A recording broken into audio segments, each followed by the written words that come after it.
Hello students, welcome to the IIT PAL series of biology. I am Rikisha Bhaumik, PGT Biology at Kendriya Vidyalaya Sector 2, RK Puram. Before beginning our session today, if I ask you a question, what is the most unique thing about our planet Earth? You most probably would say that the presence of life is what makes Earth unique. Next, if I ask you, what is the most amazing thing about life on Earth? After seeing these photographs, you would surely say that the diversity in living organisms is the most amazing thing about life on Earth. In our life, whenever we go anywhere on roadside or in a garden, we see so many different types of plants, trees, herbs, shrubs, climbers, creepers. Even among ourselves, if we see each other, we all differ from each other, except obviously the identical twins. So, the enormous diversity in living organism is the most amazing thing about life on Earth.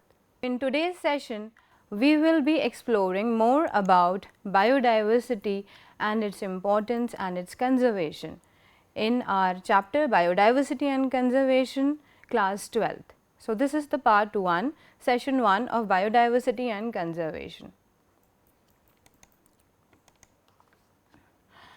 This chapter will give you insights on questions such as, why are there so many species? Did such great diversity exist throughout Earth's history? How did this diversification come about? These questions, if you recall, we did the sessions on evolution and we have discussed these questions there. There are so many species, if you recall that evolution or the process of speciation and natural selection gives us an insight on the great diversity which has come about.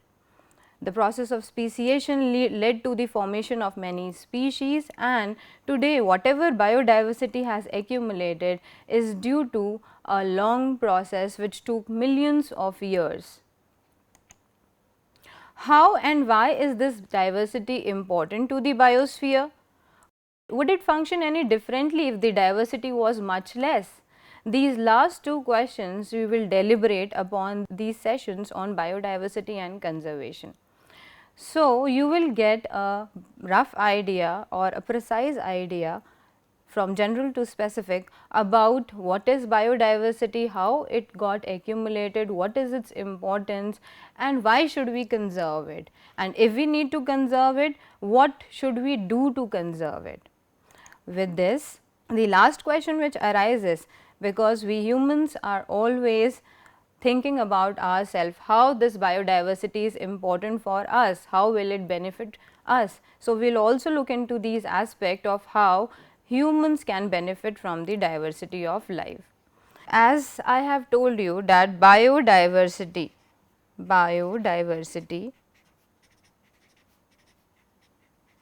refers to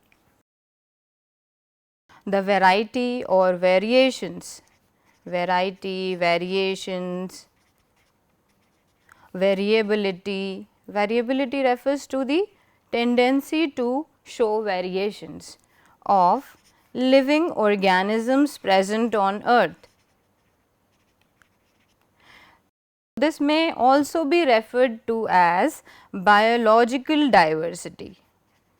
Biological diversity. The living organisms comprises biological, and the differences, the variety, variations, variability among these living organisms can be referred to as biological diversity. And actually these two terms, biological and diversity, they got compressed to form this one term, biodiversity, and all this happened in 1980s. This term biodiversity was coined by Walter G. Rosen, but it was popularized by a famous sociobiologist named Edward Wilson. Let us have a brief summary of what I told you. Biodiversity is the variety and variability of different types of lives found on the earth and the variation within species. The term biodiversity was coined by Walter G. Rosen, but it was popularized by a famous sociobiologist Edward Wilson in 1980s. So, the term biodiversity or this subject has gained importance lately in 1980s. Can you guess why is it so? You are correct. This is because the impact of human activities or the anthropogenic activities on the environment has become quite apparent, and that is why there is so much focus on biodiversity these days. Now, the next thing which amazes us that we have discovered and described many species. Anyone would be awestruck to notice that there are more than 20,000 species of ants, more than 3 lakh species of beetles, more than 28,000 species of fishes, more than 20,000 species of orchids, more than 2,81,621 species of vascular plants, and more than 9,990 species of birds. And these are the estimates of only those species which have been recorded and described. There are so many species yet to be discovered. You will be again astonished to know that 80% of the species are yet to be explored and described. Indeed, this diversity is amazing, and it is a constant effort of humans to know more and more about these species. Next, coming to the levels of biodiversity. Biodiversity is actually a composite term. Biodiversity is actually a composite term and includes in its domain major 3 types of diversity. This biodiversity is actually ranges from the molecular level to the biome level, but the 3 major levels of biodiversity can be identified as number 1, genetic diversity, number 2, species diversity, and number 3 is ecological diversity. So, biodiversity is a composite, or it comprises of all these 3 types of diversity. All these 3 types of diversity, genetic, species and ecological biodiversity, are interdependent and intertwined with each other to comprise the biodiversity of this earth. Now, let us try to understand each of these diversity in detail. Starting with the first one, which is the genetic diversity.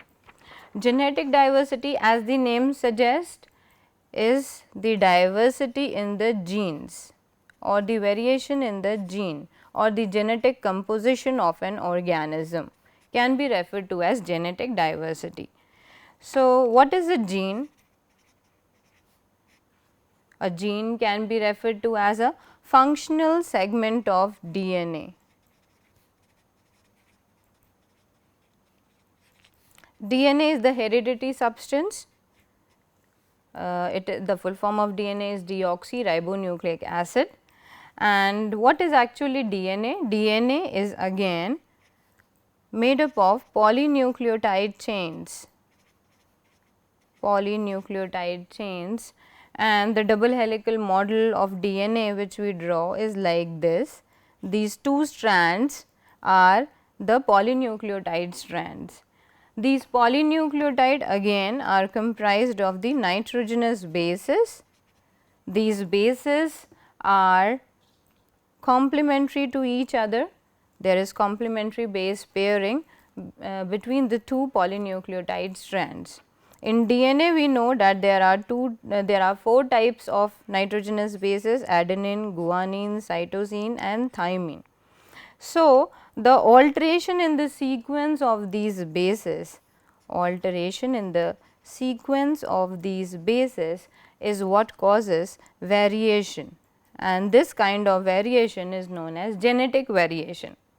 So, genetic diversity arises because of certain changes or alteration in the sequence of these nitrogenous bases basically. Now, What is the importance of this genetic diversity? More is the genetic diversity, it has been seen that more is the chance of that particular population to flourish. In other words, it can be said that if a population of a species comprises of different types of genes, they will be in a better position to cope up with the changing environmental situations. So, genetic diversity is a very important level which is helping in maintaining the ecological diversity and the species diversity.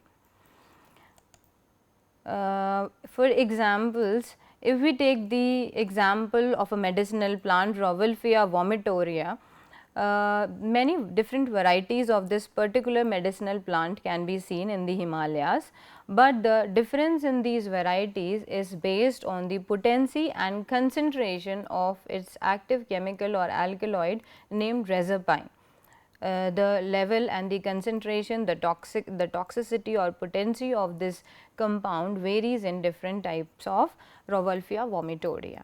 Similarly, if we take some common example like that of rice and mangoes, we find that there are so many different types of rice available in the market. Whenever there is the season of mangoes, we find that there are so many different type of mangoes on the basis of its shape, size, and the content or the quality of the food or the taste of mango, they have been named differently because they represent different varieties. So, basically this is what is genetic diversity. Genetic diversity is seen within a species when there are different types of genes within the population of a species, it is referred to as genetic diversity.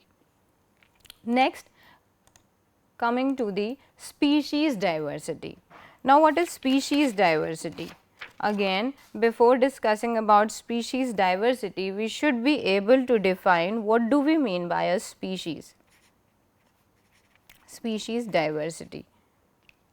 Species is a group of morphologically similar organisms, and the most important thing in this is that they should be able to interbreed and perpetuate their population. Should be able to interbreed, they should be able to reproduce and should be able to increase its population. So, when we talk about species diversity, actually we are connoting towards the diversity of species level within a particular region. Now, if we talk about animals, we know that animals can be divided into invertebrates and vertebrates. Again, these vertebrates can have further 5 subgroups. These are Pisces, Amphibia, Reptilia, Aves and mammals. So, by species diversity, I mean to say that within each subgroup there are so many different type of species. If we take for example Pisces, there are so many different types of fishes. Among amphibians, there are so many different species of amphibia. Likewise, in reptiles, aves and mammals, we know of so many different type of species representing that particular group. So, what is basically species diversity? Now, for example, if I take amphibia and compare two regions like Western Ghat and Eastern Ghats of India,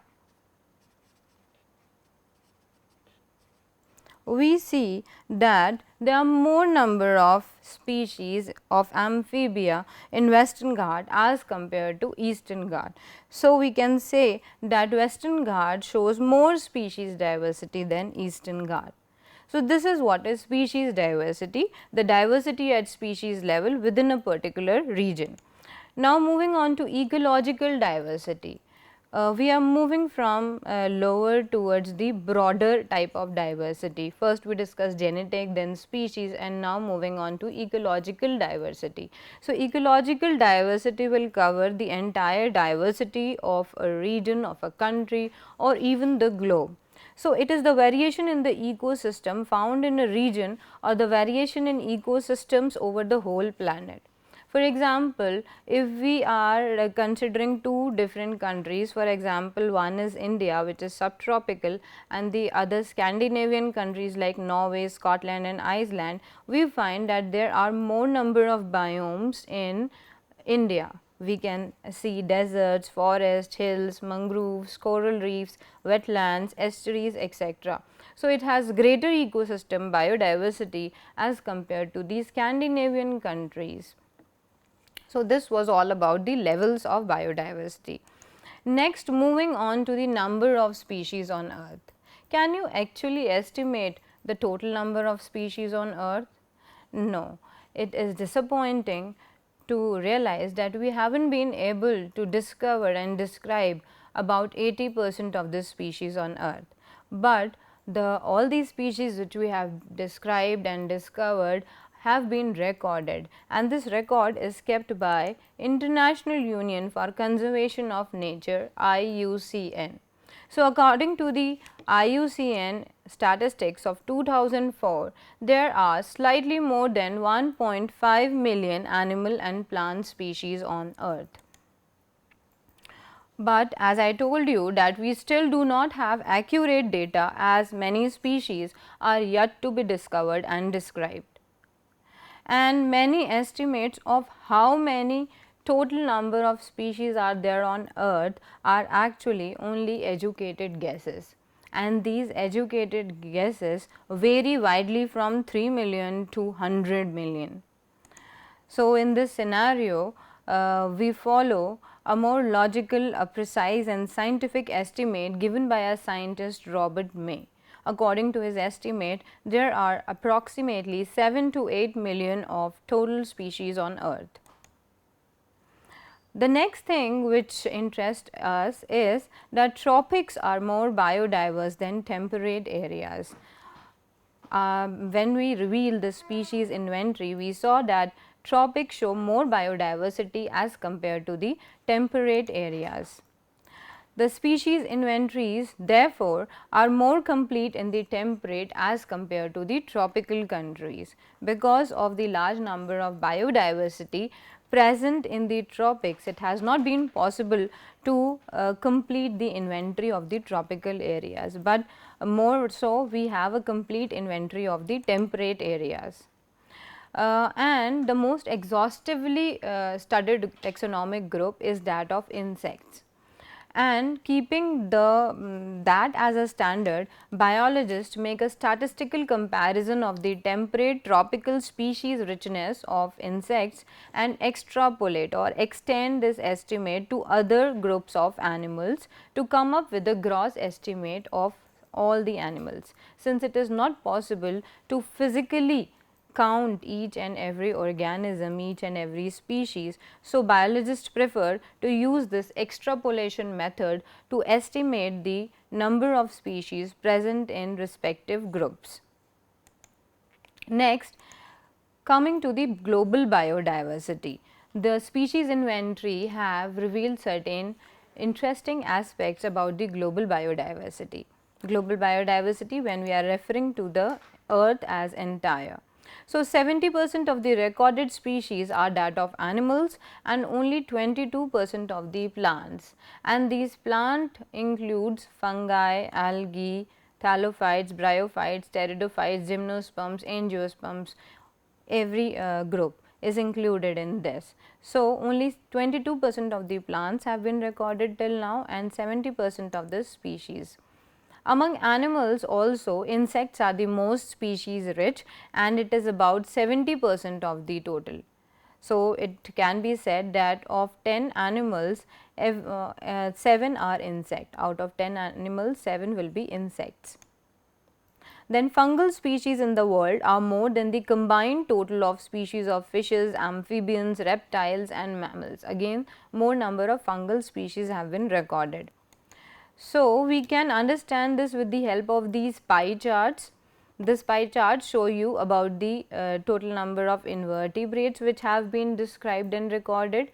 We have been successful in describing more number of insects. 70% of this graph shows insects, followed by other animal groups, mollusks and crustaceans. Similarly, among vertebrates, Fishes have been recorded more, followed by birds, reptiles, amphibians and mammals. Among plants, fungi and angiosperms are the most recorded species, followed by algae, mosses, lichens, ferns and allies. So, this was about plants and animals. But what about the prokaryotes? So, what about prokaryotes?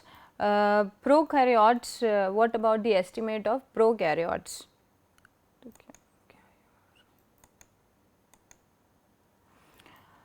Surprisingly, we still do not have estimates for prokaryotes. And why is it so?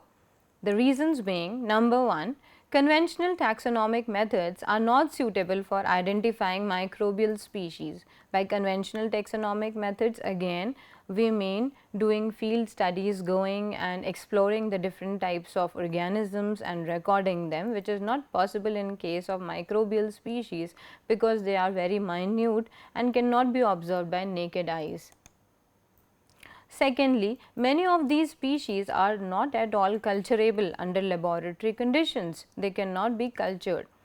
They have genomes, and the study of these genomes have explored a new branch of biology which is known as metagenomics. Thirdly, if we apply the biochemical or molecular criteria, it will give their estimates in millions because it will show so many variations, genetic variations, and they have the ability to mutate at a faster rate. So, it is very difficult to give a proper estimate for prokaryotes. Next, moving on from global biodiversity, let us look into the biodiversity of India. Fortunately, India is among the 17 mega diverse countries of the world. With only 2.4% of the world's land area, it shares 8.1% of the global species diversity, which is indeed impressive. So, there are about 45,000 species of plants and 90,000 species of animals in India, which has been recorded and described. But if we go by May's estimate, this diversity may go up to 1 lakh species of plants and 3 lakh species of animals. In this map of India, you can see the Himalayas losing green cover. So, it is very important for us to preserve this biodiversity. Our country is rich in biodiversity. More biodiversity means more amount of resources available for us, and if we are losing it, we are losing a vast amount of resources. Next, I would like to quote one of these statements given by Albert Einstein regarding biodiversity. If the bee disappeared off the surface of the globe, then man would only have 4 years of life left. No more bees, no more pollination, no more plants, no more animals, so no more man. To a certain extent, this statement is quite apt.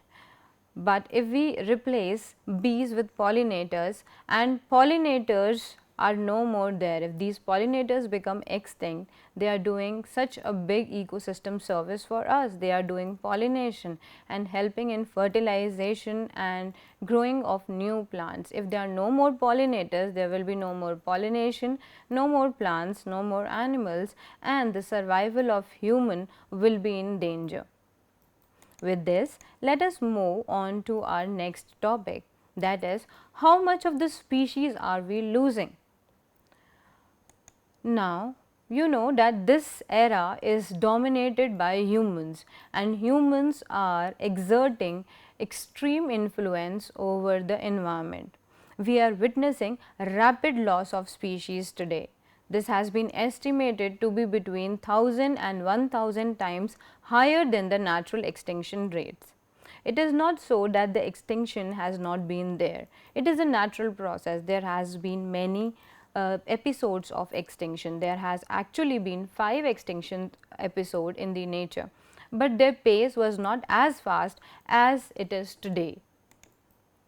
If this loss continues at this pace, we could lose all our natural wealth in just less than 2 centuries. So, again I would reiterate here that the biodiversity which we see is actually an accumulation of a very long process which took millions of years, and losing it just in 2 centuries will be very disheartening.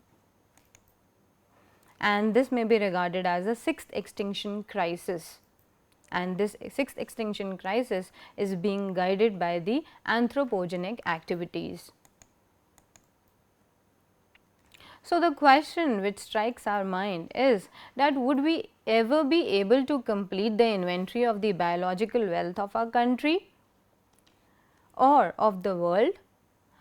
To answer this question, we would look into certain facts that we need a lot of time to actually complete the inventory. Apart from time, we need skilled manpower in form of taxonomists who can do this thing properly.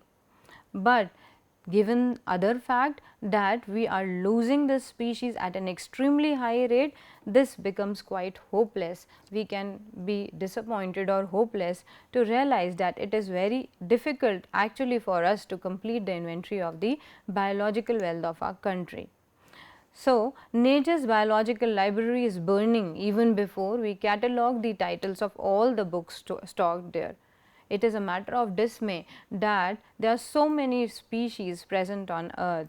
Human, who is so inquisitive and curious by nature, wants to discover and explore about all the organism. Without being acknowledged, these species are getting extinct, and this is the major grave concern for all of us.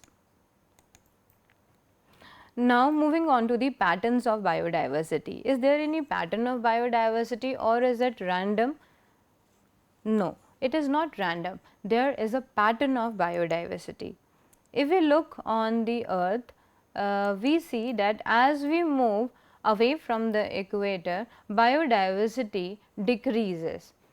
This is known as latitudinal gradient. Latitudinal gradient, the latitudes, which are the imaginary lines, have been formed on earth so that we can locate a place properly on it. When we move away from the equator, we see that more number of species are present on those countries which are closer to equator as compared to those which are away from the equator. For example, Colombia, which is located near the equator, has about 1400 species of birds. If we move a little away from the equator, in New York, which is at 41 degrees north, has 105 species, and if we move further above towards Greenland, which is at 71 degree north, it has only 56 species of birds. So, we are seeing a trend, a gradual decline in the number of species of birds from those countries which are closely located to equators towards those which are away from it. So, there is a latitudinal gradient which is seen in the pattern of biodiversity. Some areas are extremely rich in biodiversity. The most biodiverse region of our earth is the Amazon forest, located near the tropics in South America. The Amazonian rainforests are called the lungs of earth because of the huge biodiversity and plants it harbor. It is home to more than 40,000 species of plants, 3,000 species of fishes, 1,300 of birds, 427 of mammals, 427 of amphibians, 378 of reptiles, and of more than 1,25,000 species of invertebrates. This biodiversity in the Amazonian rainforest is extremely rich. Scientists estimate that at least 2 million insect species are waiting to be discovered and named itself in the Amazonian forest.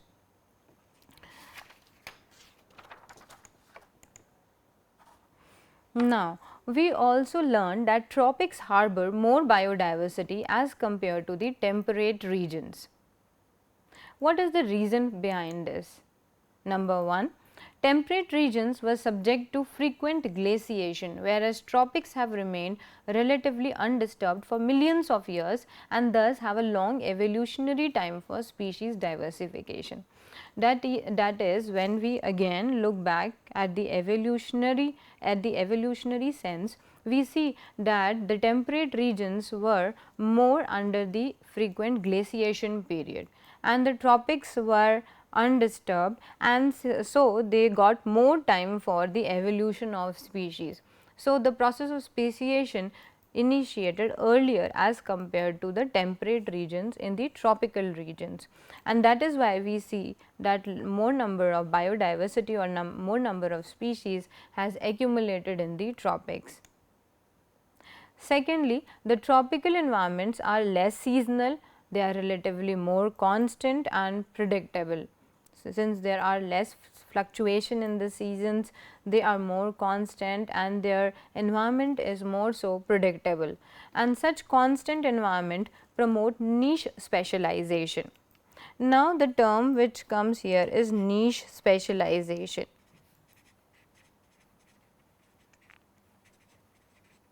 What do you mean by niche specialization? Niche specialization or ecological niche is actually the summary of the conditions and resources available for a species to increase its population.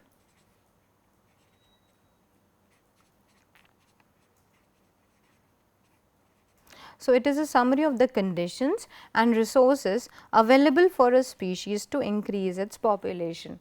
And niche specialization means if an organism has been provided with ample resources and conditions to acquire it in the form of a habitat, as well as it has a certain role and function to perform in that particular habitat, that is known as an ecological niche. So, such niche specialization was possible in tropics because of constant and predictable seasons and the environmental conditions. Thirdly, there is more solar energy in the tropics. Being closer to the equator, the sun's rays fall directly on it, and more solar energy contributes to higher productivity, and which in turn leads to greater diversity. Productivity again is the rate of biomass production. If there will be more sunlight, there will be more primary productivity among the plants, there will be more photosynthesis, and if there will be more photosynthesis, more amount of biomass will be available for the next trophic level. So, these are the reasons why the tropics are more biodiverse as compared to the temperate region. Number 1, tropical regions, they got more time as they were not subjected to glaciation, and so the process of speciation or evolution started much earlier as compared to the temperate areas. Second, the tropics are less seasonal, they show less fluctuation in season, they are more constant and predictable, and that is why they allowed niche specialization, and therefore, there is more number of species in tropics. Thirdly, the solar energy which falls directly on these areas has contributed to more productivity, more primary productivity, leading to more biomass production and more efficiency. Next, we will move on to an important topic, which is species area relationship. Species area relationship.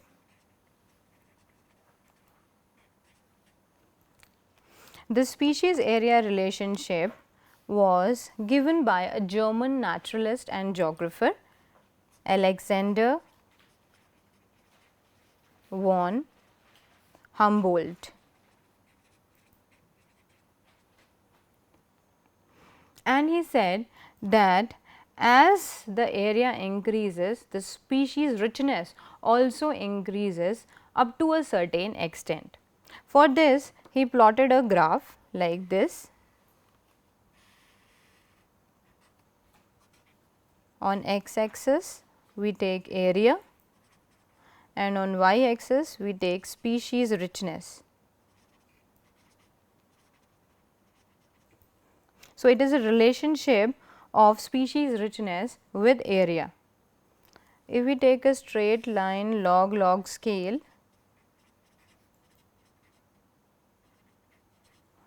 and we plot a curve, we get a curve like this, which is known as rectangular hyperbola. Rectangular hyperbola. The curve which is obtained is a rectangular hyperbola. That is, as the area increases, the species richness is also increasing, but up to a certain extent, then it stops. This can be represented with the help of an equation, which is S is equal to C A to the power Z. Taking log on both sides, we can write it as log S is equal to log C plus Z log A, where S represents species richness, C is the y-intercept, Z is the slope or regression coefficient, and A is the area. So, this kind of graph is obtained when we plot a graph between the area and species richness. Many ecologists, they have found that the value of Z is 0.1 to 0.2 irrespective of the taxonomic groups, irrespective of the region. But for a very large area like a big continent, it has been found to be 0.6 to 1.2. So, what is Z? Z is the slope, and the steepness of the slope represents the species richness. More steeper the slope, more will be the species richness. So, let us again see with the help of this slide. Alexander von Humboldt, a German naturalist and geographer, observed that within a region, species richness increased with increasing explored area, but only up to a limit. This is the figure which has been given in your NCERT book. Area is represented on the x axis, species richness on the y axis. With reference to the log scale, if we plot a curve, we will get a rectangular hyperbola, and the equation is S is equal to C A to the power Z, which on applying log becomes log S is equal to log C plus Z log A.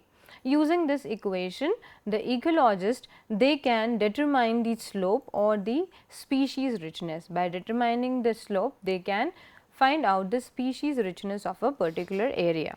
The value of Z generally lies in between 0.1 to 0.2, except very large areas where it can be much steeper and have values of 0.6 to 1.2.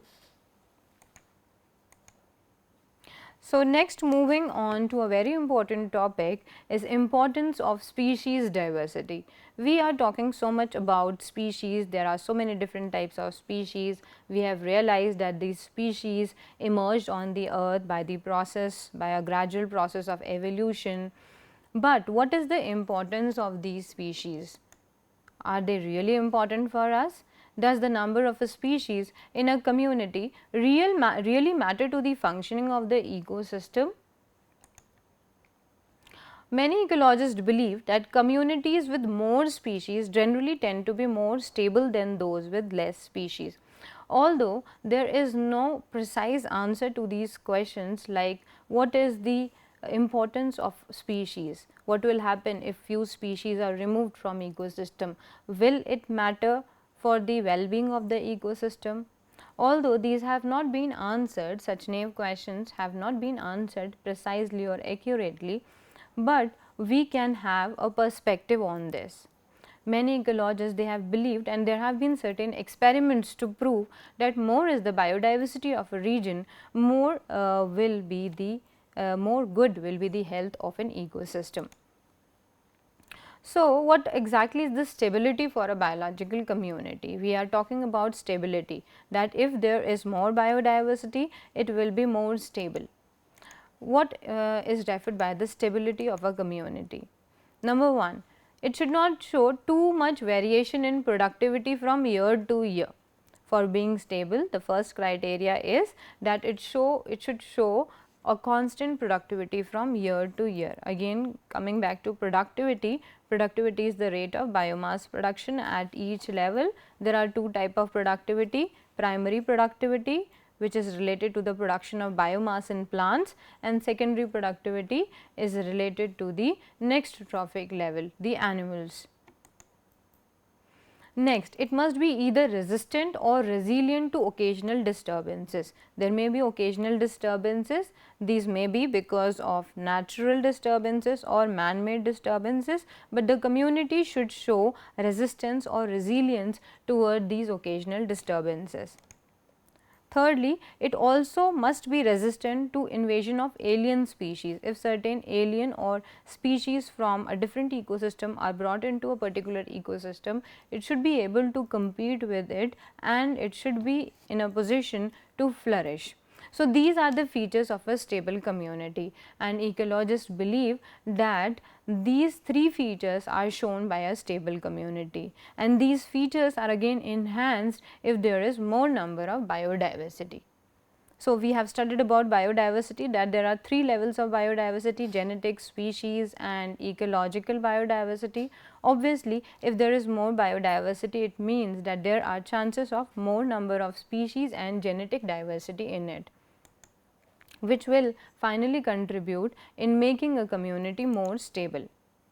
And this has also been proved by David Tillman's experiment. David Tillman did long term ecosystem experiment using outdoor plants. These throw some light on how these attributes are linked to species richness in a community.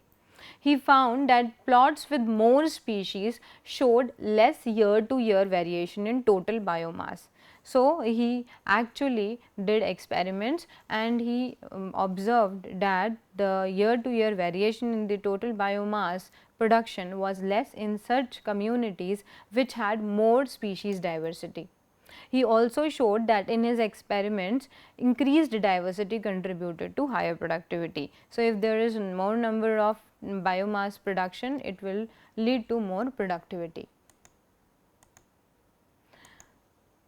So, again, after understanding these experiments, let us again come back to the importance of biodiversity. Rich biodiversity is not only essential for the health of an ecosystem because it is contributing to its stability, but it is also imperative for the very survival of the human race on this planet. We are also a part of the nature. We humans are also a part of this ecosystem, and if there is a disturbance or deterrence in the ecosystem, it will eventually come back to us. So, the biodiversity or the species diversity is also imperative or important. We cannot do without it. The survival of the human race is governed by the biodiversity. Now, we have started understanding this. Earlier, we did not understand its importance, but now we have started understanding by looking at the impact of biodiversity loss on the nature and environment.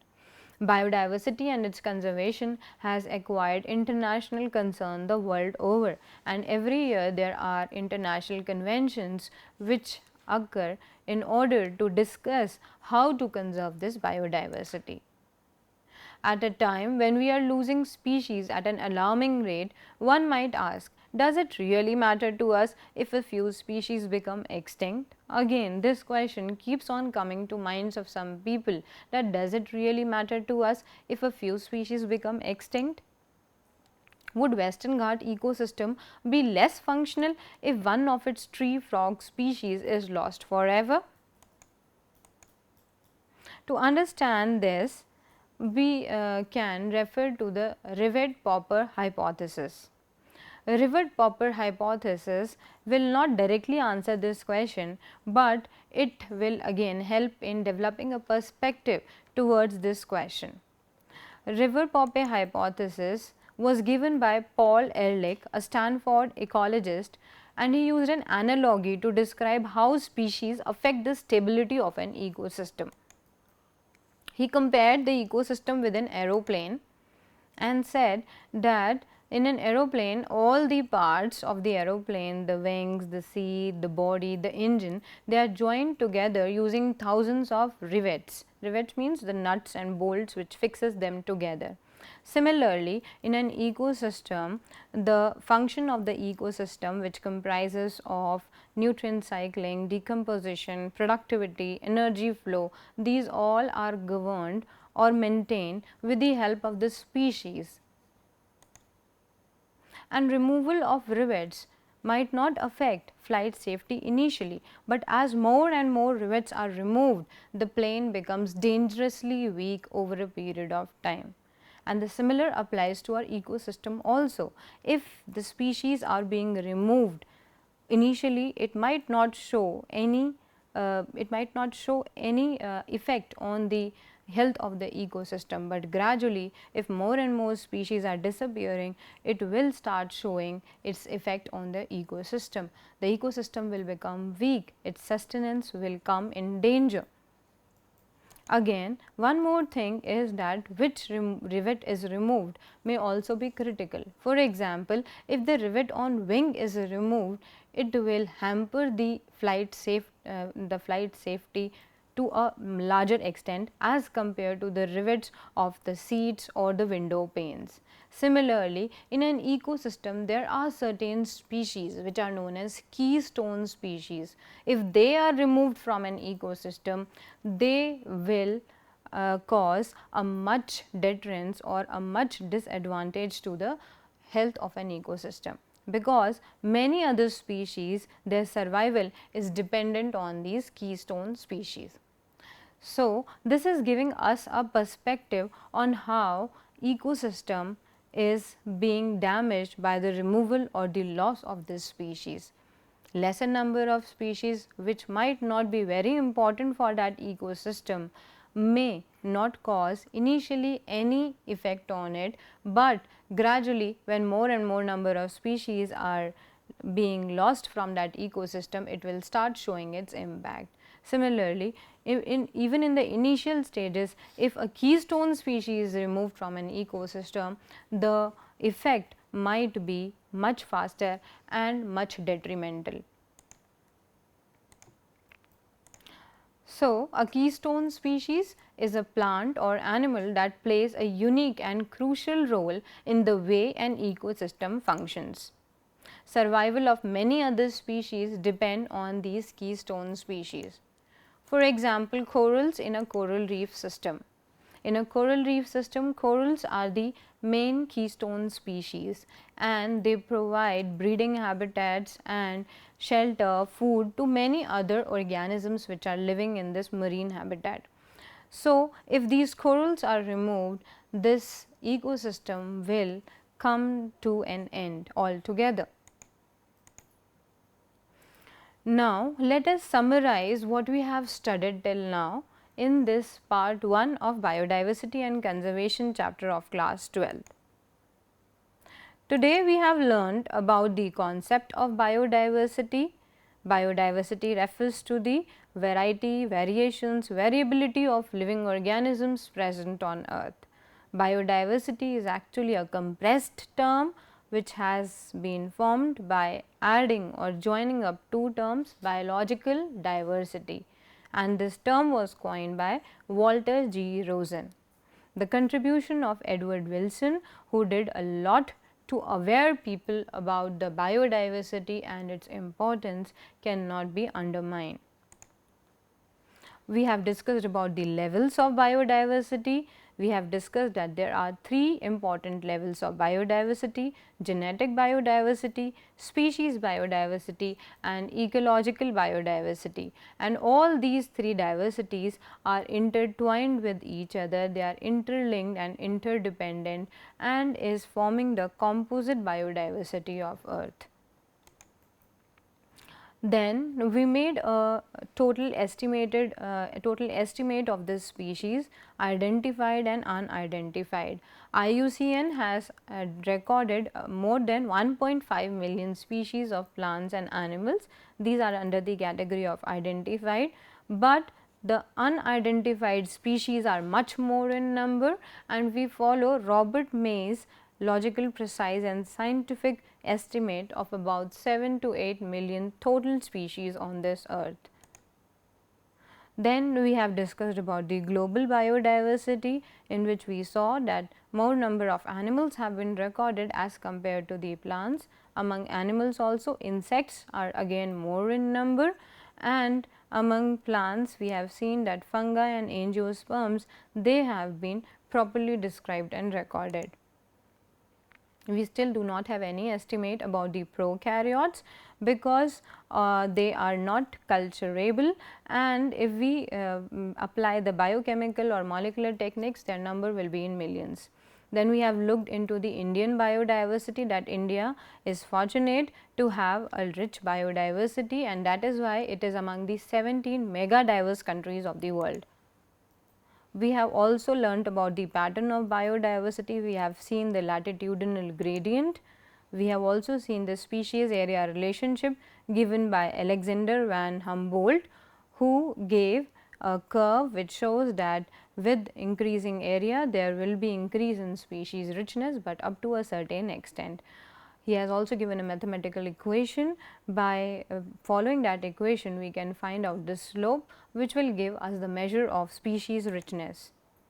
We have also learnt or tried to generate a perspective on importance of species diversity with the help of River-Popper hypothesis. Now, let us evaluate what we have learned till now. Number 1 question: how is the presently occurring species extinction different from the earlier mass extinction? Yes, you are right that the present species extinction is occurring at a very fast rate as compared to the earlier and natural mass extinction. Today, the rate is 1000 to 10,000 times more as compared to the earlier mass extinction, and this is also known as the 6th extinction crisis, which is guided by anthropogenic activities. Why are conventional methods not suitable for the assessment of biodiversity of bacteria? These bacteria being very minute, they have certain characteristics which make them unsuitable to be cultured under laboratory conditions. So, these cannot be studied, and if we apply the biochemical methods, again we will tend to calculate its number in millions. This has also given rise to a new branch of biology which is known as metagenomics, where the researchers are trying to find out about the genomes of bacteria. Next, is it true that more solar energy available in the tropics? Yes, definitely it is true that more solar energy is available in the tropics, and this is evident when we see that as we move away from the tropics, the length of the day decreases and the length of night or the duration of the night increases. This shows that more solar energy, duration of solar exposure is more in the tropics as compared to the temperate and the polar regions. Next, how do scientists extrapolate the total number of species on earth? I told you earlier that the total number of species on earth cannot be estimated because it is a huge number and it is physically impossible for us to verify each and every species. So, the species which have been exhaustively studied, like that of insects, their ratio in the temperate and tropical regions are determined, and then this is extrapolated to other groups, other taxonomic groups. What do you understand by a keystone species? A keystone species is a species which is very important for the functioning of an ecosystem, and the survival of other species depend on the keystone species. With this, I am giving you certain questions to reflect over. Number 1, primary productivity varies from ecosystem to ecosystem. Explain. Find out what is a tree line. Can you give any one example based on your day-to-day observation showing how loss of one species may lead to extinction of another? And do you think that more biodiversity enhances the chances of a community to remain stable or resilient under changing environmental situations? How? With these questions, I am leaving you for the next session so that we can continue with it and discuss these questions. Till then, goodbye and have a nice day. Thank you.